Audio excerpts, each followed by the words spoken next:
কি মাছ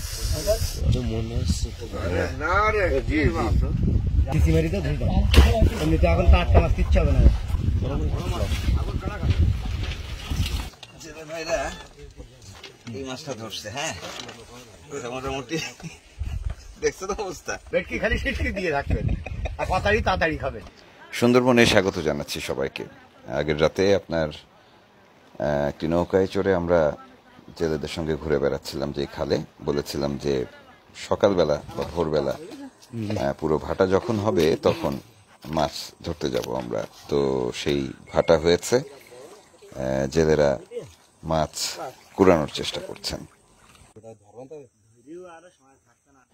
সুন্দরবনের ভেতরে গেলেই মূলত আসলে জোয়ার ভাটার যে পার্থক্য, পানি ওঠানামার যে ধরন, সেটি ভিন্নভাবেই দেখা যায়, যেটি কিনা দেশের অন্য কোনো জায়গায় সেভাবে পরিষ্কারভাবে দেখা যায় না। কারণ এখানে বড় নদী আছে, ছোট নদী আছে, বড় খাল, মাঝারি খাল, ছোট খাল এবং একদম সরু ছোট ছোট কিছু খালও রয়েছে।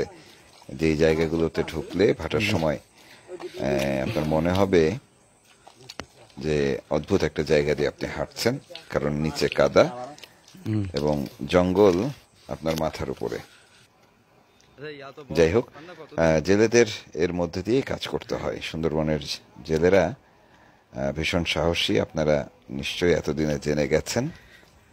ভীষণ পরিশ্রমী, আবার অনেক বেশি ঝুঁকি নিয়ে তাদের কাজ করতে হয়।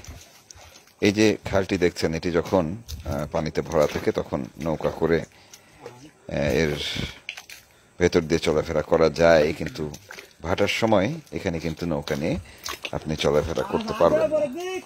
যাই হোক, ভাটা হয়ে গেছে, জালের মাছগুলো এই খালের মধ্যেই পড়ে আছে, আটকে আছে। তো সেগুলোই তারা খুঁটিয়ে খুঁটিয়ে তোলার চেষ্টা করবেন।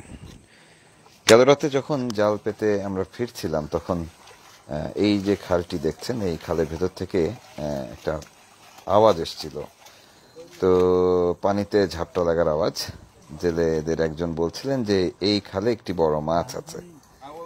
তো হ্যাঁ, বড় মাছ থাকতেই পারে, কিন্তু একেবারে নিশ্চিত যে আছে সেটি বুঝবই বা কি করে। তো পরের দিনের অপেক্ষায় ছিলাম। এই যে তারা মাছ ধরার চেষ্টা করছে, খুব যে আশানুরূপ মাছ হচ্ছে তা কিন্তু না। সাধারণত গনের সময় এই ধরনের খালে প্রচুর মাছ পাওয়া যায়। হয়তো কোনো কারণে এই খালে বড় মাছ ঢোকেনি, যে কারণে হয়তো মাছ এখনো আমরা দেখছি না। যাই হোক, তবুও নিরাশ হওয়া যাবে না। জেলেরা তাদের কাজ চালিয়ে যাচ্ছেন, মাছ খুঁজছেন। বিভিন্ন ধরনের মাছ এই খালগুলোতে পাওয়া যায়, সেগুলো খুঁজে বের করার চেষ্টা করছেন তারা।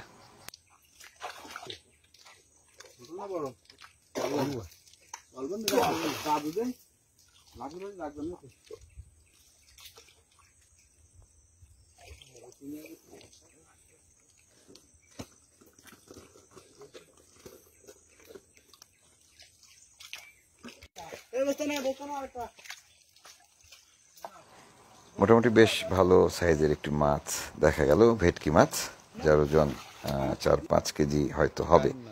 তো সেটিকে তুলে তারা রাখলেন, এরপর আবারও মাছ খুঁজছেন। তো এই কাদার মধ্যে সাধারণত কাইন মাছ থাকে, কাইন মাছ যেটি কাইন মাগুর বলে, যেটির কাঁটাতে প্রচণ্ড বিষ। বলছিলাম যে ভীষণ সাহস এবং ঝুঁকি নিয়ে এই মানুষগুলো এই কাদা পানির ভেতরে নেমে মাছ ধরেন। আমাদের পক্ষে এটা করা সম্ভব না। খালটি ধরে আরও এগিয়ে যাচ্ছি আমরা। কিছুক্ষণের মধ্যেই বিশাল একটি মাছ পাওয়া গেল। আল্লাহ দিদি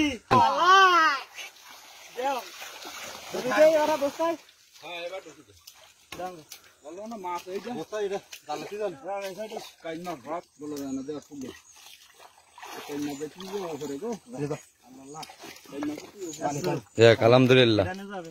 তুমি নিয়ে যাও পারবা।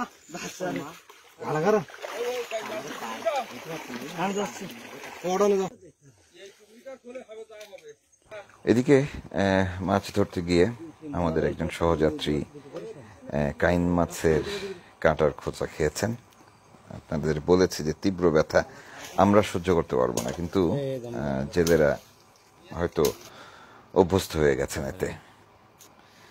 যাই হোক, এভাবেই তাদের জীবন চলে। আমরা ফিরছি আমাদের ট্রলারের দিকে। ডিঙি নৌকার খোলের ভেতরে বস্তায় করে বড় মাছটি আনা হয়েছে, যাতে কোনোভাবেই এটি বেরিয়ে যেতে না পারে। কি মাছ না কি বললাম, আপনার ডেকে নিয়ে আসলাম তো ওই জন্য ঘুম ভেঙে। আপনারা কি বাচ্চা কষ্ট কি খবর দিছে? এই জানতে আসছি না, ঠিক নেই বলো, দেখার মধ্যে ঢুল যাবো এখন।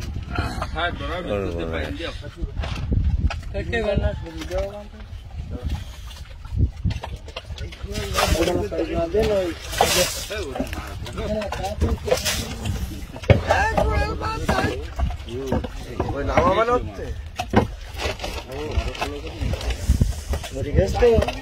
আমি বলে বারবারই করছি। ঠিক আছে তো কারণের পরে কাদাটা দুই যে আইটি বেশি তো না ডবে কাটা ছাইটা দিয়ে আস্তে আস্তে মাছের কত বড় মাছ পাইছে। ওই লেজ উঁচু করে বস্তা সরাইলে তোলা দিয়ে আস্তে আস্তে টুয়ের খোলে আস্তে আস্তে আইসতে জানে না ওঠে। তো বসবে বড় মাছ না বস্তার কত আমি বলে 9 কেজি বেশি আমার আইসতে উঠলি। এই লাল দিতে না লাল করো এদিক দেখো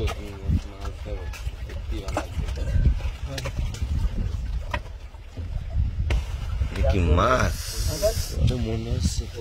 না রে জি মাছ পানিটা আনা ভিতরে ঢুকে যাবে কাদা পানি দিয়ে না। আরে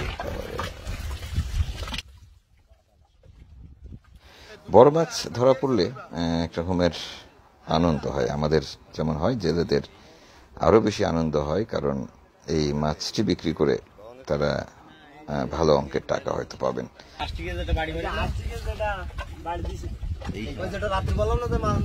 হ্যাঁ ওইটাই না।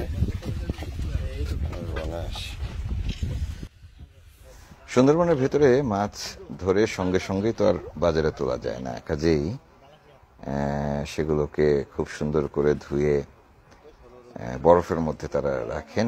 যতটা সম্ভব তাজা অবস্থায় তারা মাছগুলোকে আড়তে নিয়ে যাওয়ার চেষ্টা করেন।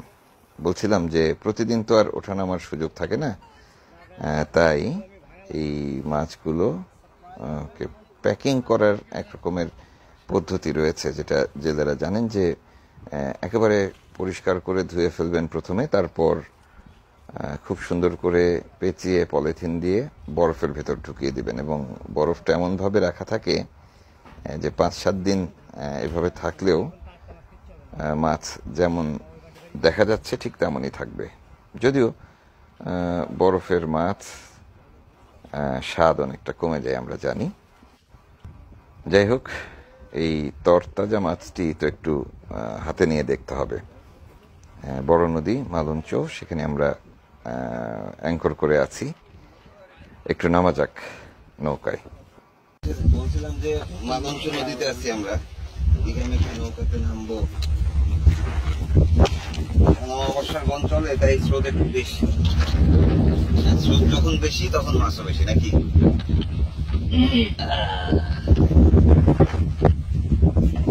এখানে মাছ আছে হচ্ছে যে পোয়া মাছ, দাঁতিনা মাছ, তারপর হচ্ছে এই যে কালো বালি, বাইলে মাছ।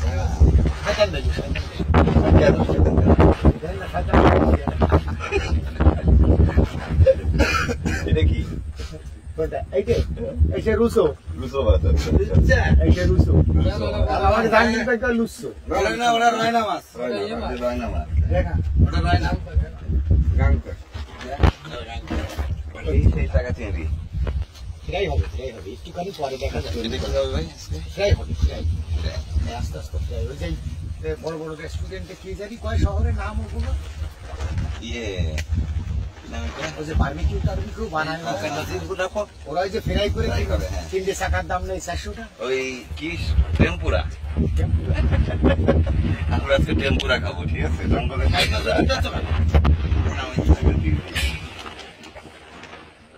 হয়েছে না প্রত্যেকের জোনাজাতি একটা করে হয়েছে না এই মাছটা দারুণ স্বাদ, দুর্দান্ত স্বাদ এই মাছের, মানে গলদা চিংড়ির চেয়ে বেশি স্বাদ এটা পাই। ঠিক আছে, তো আজকে আমি বলতেছিলাম যে আমরা পান্তা পাতারি খাবো, পাতারি মাছ খাওয়াতে চাচ্ছি না, তাহলে পাতাড়ি খাবো, সমস্যা নেই। ঠিক আছে না? পাতারি মাছ খেতে চাচ্ছি, পান্তা পাতারি। আচ্ছা তাহলে পাতাড়ি ঠিক আছে। তুই পরে খাবো। ওই পান্তা পাতারি খাবো আর কি। পাতারি হচ্ছে এইটা,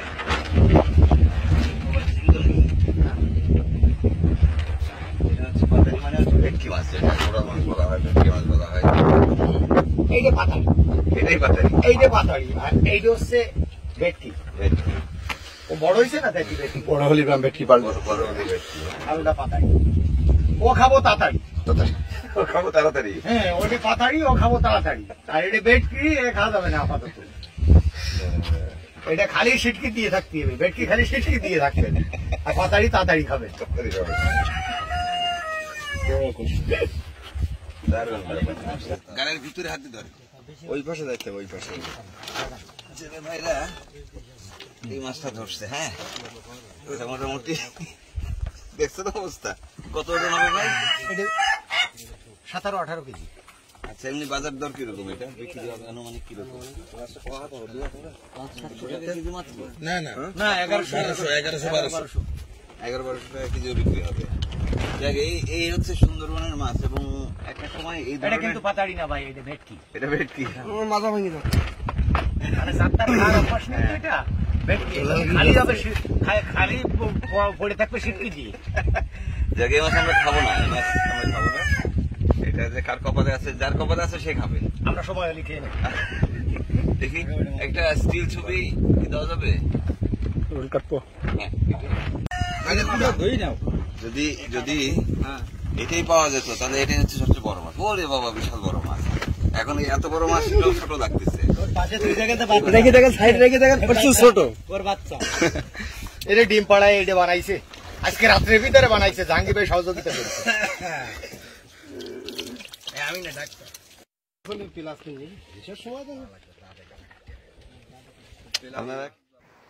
এবার মাছগুলো বরফে ঢুকিয়ে ফেলার পালা।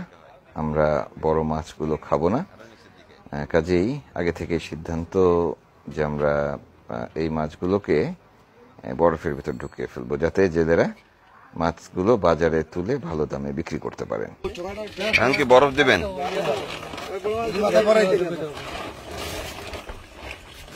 এই যে এই বক্সের মধ্যে বরফ।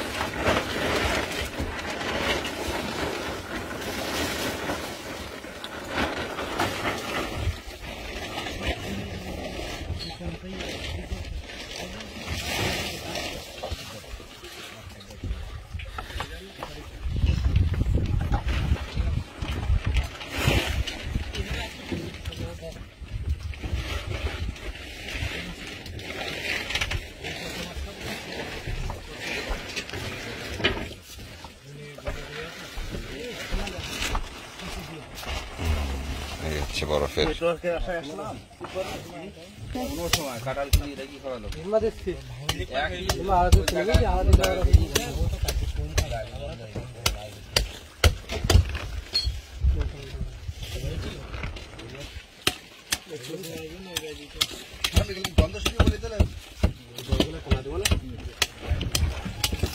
এই মাছগুলো রাখা হবে।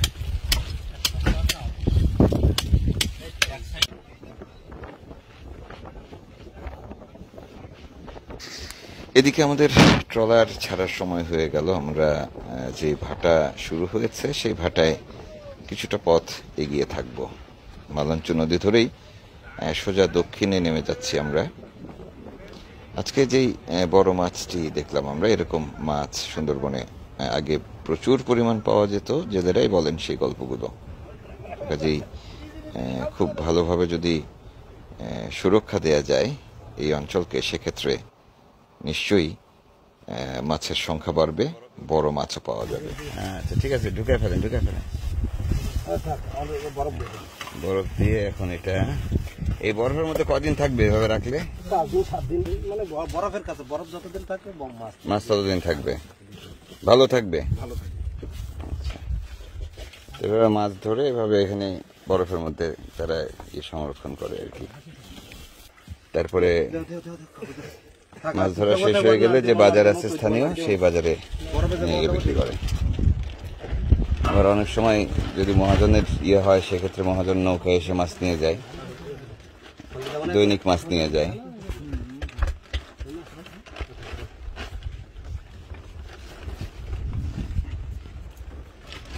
ব্যাস,